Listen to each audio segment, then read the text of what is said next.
জানিয়ে দেব হাতে থাকা সর্বশেষ আপডেট, আন্তর্জাতিক সংবাদগুলোর শিরোনাম, এরপর বিস্তারিত। যুক্তরাষ্ট্রের সঙ্গে ইতিবাচক বার্তার ইঙ্গিত দিল ইরান।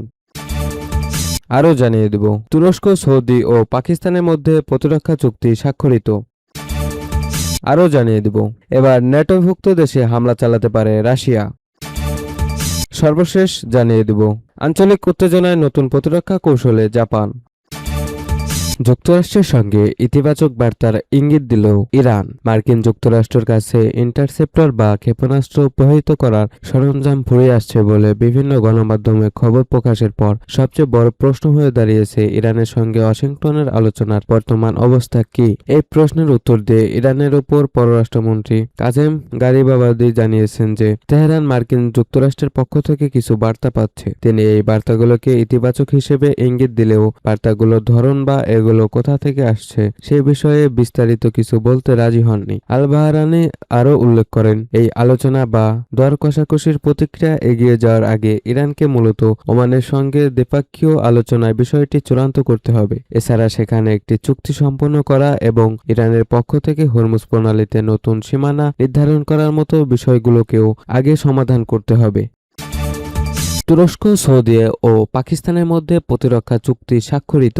আঞ্চলিক ও বৈশ্বিক শান্তি, নিরাপত্তা এবং স্থিতিশীলতা আরও সুদৃঢ় করার লক্ষ্যে তুরস্ক, সৌদি আরব এবং পাকিস্তান একটি ঐতিহাসিক যৌথ প্রতিরক্ষা চুক্তিতে স্বাক্ষর করেছে। পাকিস্তানের পররাষ্ট্র মন্ত্রণালয়ের প্রকাশিত এক আনুষ্ঠানিক বিবৃতিতে জানানো হয়েছে, একটি নিরাপদ ও সমৃদ্ধ ভবিষ্যৎ বিনির্মাণের পথে ত্বরান্বিত করতেই এই ত্রিপক্ষীয় প্রতিরক্ষা চুক্তিটি কার্যকর করা হয়েছে। সৌদি আরবের পবিত্র মক্কা নগরীতে আয়োজিত এক উচ্চ পর্যায়ের বৈঠকে এই কৌশলগত চুক্তিটি স্বাক্ষরিত হয়। চুক্তি স্বাক্ষরের এই গুরুত্বপূর্ণ মুহূর্তে উপস্থিত ছিলেন তুরস্কের প্রেসিডেন্ট রিসেপ তাইয়েপ এরদোগান, পাকিস্তানের প্রধানমন্ত্রী শেহবাজ শরীফ, দেশটির প্রধান সেনাপ্রধান ফিল্ড মার্শাল আসিফ মনির এবং সৌদি যুবরাজ ও প্রধানমন্ত্রী মোহাম্মদ বিন সালমান। এর আগে তুর্কি রাষ্ট্রীয় গণমাধ্যম এবং বিভিন্ন আন্তর্জাতিক সূত্রে এই তিন দেশের শীর্ষ নেতাদের অংশগ্রহণে চুক্তি স্বাক্ষরিত হওয়ার বিষয়টি নিশ্চিত করা হয়েছিল। বিশ্লেষকদের মতে মধ্যপ্রাচ্য সহ গোটা অঞ্চলে চলমান ভূ রাজনৈতিক অস্থিরতা ও নিরাপত্তা সংকটের মুখে মুসলিম বিশ্বের প্রভাবশালী এই তিন দেশের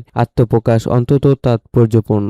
এই চুক্তির মাধ্যমে ন্যাটো জোটের অন্যতম বৃহৎ সামরিক শক্তি অধিকারী দেশ তুরস্ক, উপসাগরীয় অঞ্চলের শীর্ষস্থানীয় অর্থনৈতিক ও সামরিক পরাশক্তি সৌদি আরব এবং মুসলিম বিশ্বের একমাত্র পারমাণবিক শক্তিধর দেশ পাকিস্তান পারস্পরিক নিরাপত্তা সহযোগিতা ও কৌশলগত অংশীদারিত্বের এক নতুন অধ্যায়ে সূচনা করল।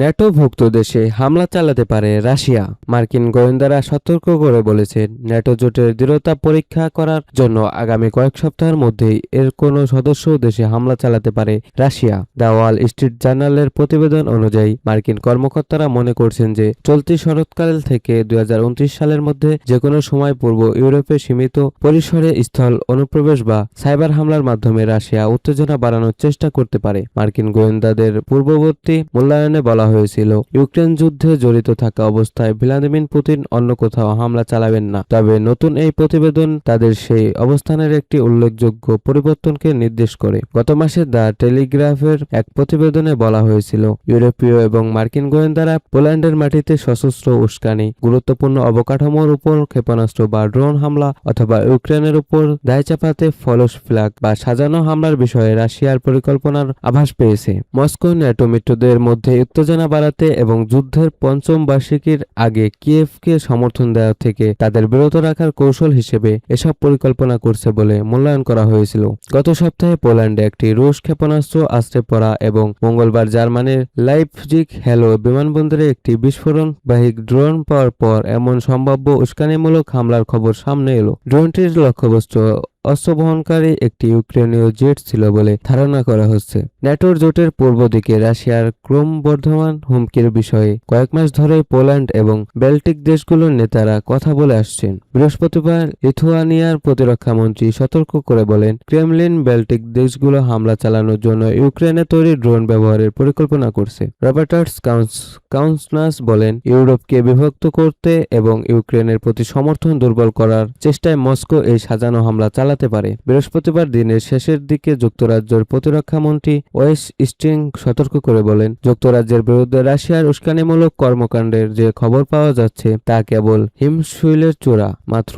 স্টির গত মাসে প্ল্যাথমাউথের কাছাকাছি ইংলিশ চ্যানেল রুশ যুদ্ধজাহাজ নিউ স্ট্রিসিমি এর লাইভ ফায়ার বা তাজা গোলাবর্ষণ মহড়ার কথা উল্লেখ করেছিলেন। তিনি দ্য সান পত্রিকাকে বলেন, চ্যানেলে গোলাগুলির মতো ঘটনাগুলো লোক দেখানো, দায়িত্ব জ্ঞানহীন এবং উস্কানি দেওয়ার উদ্দেশ্যে করা। প্রতিদিন আমরা রাশিয়ার দিক থেকে যে ধরনের উস্কানি দেখি, এর মাধ্যমে ব্রিটিশরা অন্তত তার একটি দৃশ্যমান রূপ দেখতে পাচ্ছে। মার্কিন গোয়েন্দারা পোল্যান্ড এবং বাল্টিক অঞ্চলের 3টি দেশকে সতর্ক করে আসছে যে ইউক্রেনে যুদ্ধ চালিয়ে যাওয়ার পাশাপাশি পুতিন এখন ন্যাটো জোটকে লক্ষ্যবস্তু বানাতেও পারে।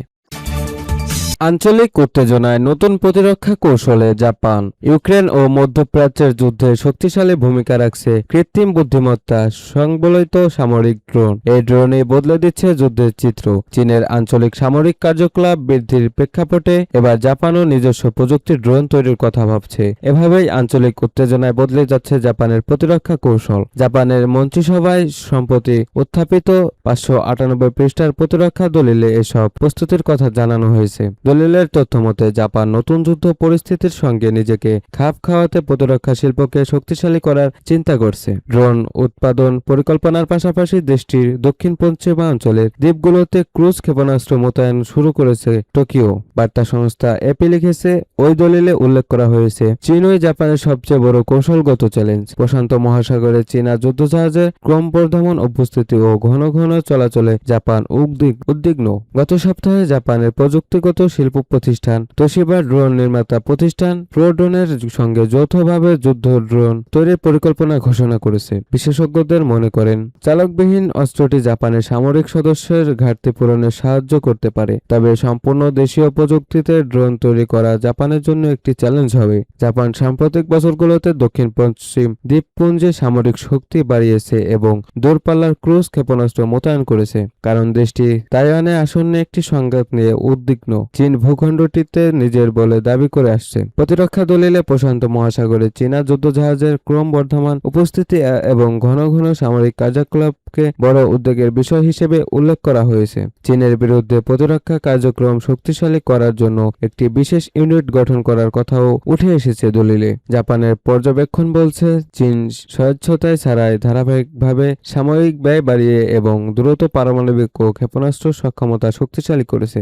দলিলে উল্লেখ করা হয়, গত ডিসেম্বরে দক্ষিণ পশ্চিম জাপানের কাছে মহড়ার সময় চীনা বিমানগুলো জাপানি বিমানের উপর তাদের রাডার লক করেছিল, যা ক্ষেপণাস্ত্র নিক্ষেপের সম্ভাব্য প্রস্তুতি হিসেবে বিবেচিত। এছাড়া গত জুনে প্রথমবারের মতো জাপানের দক্ষিণাঞ্চলীয় দ্বীপ ইউজিমার কাছে 2টি চীনা বিমানবাহী রণতরী দেখা গিয়েছিল। টোকিওর উদ্বেগ, বেইজিং তার সীমানা ছড়িয়ে পূর্ব চীন সাগরের বিতর্কিত এলাকাগুলোতে দ্রুত সামরিক কার্যকলাপ প্রসারিত করছে।